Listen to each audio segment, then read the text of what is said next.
Hello అందరికీ. Success అవ్వాలంటే అంత ఈజీ కాదు కదా! అసలు నాకర్థం కాదు. దానికి ఒక చిన్నపాటి యుద్ధమే చెయ్యాలనుకుంటా. ఏదైనా ఒక చిన్న పని చేసేటప్పుడు పూర్తి ఇంట్రెస్ట్ దాని మీదే పెట్టాలి. కానీ ఏం జరుగుతుంది?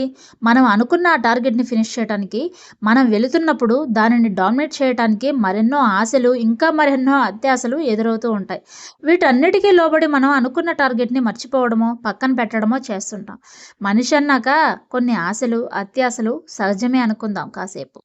మనం మనిషి జీవితంలో ఈ 2 మాత్రమే లేవు కదా!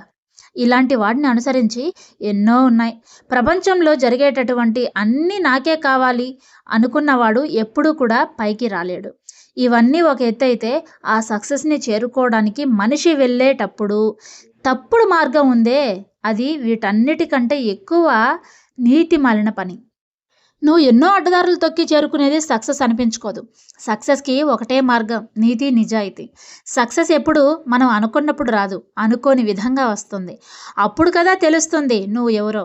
నీ నీతి ఏంటో, నీ నిజాయితీ ఏంటో. దీనికంటే ముందు మనం తెలుసుకోవాల్సింది ఒకటుంది, మన శత్రువు. 'ధ్రువ' సినిమాలో ఒక డైలాగ్ ఉంది. నీ శత్రువు ఎవరో చెప్పు, నువ్వెవరో చెప్తాను అని. ఆ డైలాగ్ కోసమే నేను ఆ సినిమా ఎన్నో సార్లు చూశాను. కానీ నిజమే కదా! మన శత్రువు ఒకరు కాదు. మన సక్సెస్‌ని జీర్ణించుకోలేని ప్రతి ఒక్కరు కూడా మనకు శత్రువులే. కానీ ఇక్కడ ఒకటి పాయింట్ ఔట్ చేయాలి మనం. మనకు శత్రువులు కాదు, మనమే వాళ్ళకు శత్రువులం అయితున్నాం కదా! మొత్తానికి ఈ శత్రుత్వం ఎప్పుడు ముగుస్తుందో?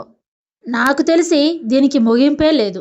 కొత్తగా పుట్టుకొని వస్తూనే ఉంటారు మన సక్సెస్‌ని చూసి. మనం ఎదిగే కొద్దీ ఇలాంటి వాళ్ళు తయారవుతూనే ఉంటారు.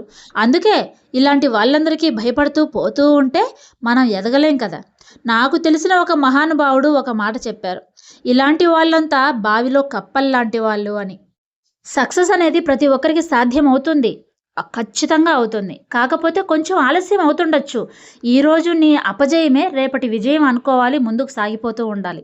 సరే, ఈ వీడియో మీకు నచ్చింది అనుకుంటే లైక్ చేయండి, షేర్ చేయండి, కామెంట్ కూడా చేయండి. అలాగే మన ఛానల్‌ని ఇంతవరకు సబ్స్క్రైబ్ చేసుకోలేదా? ప్లీజ్ సబ్స్క్రైబ్ చేసుకోండి.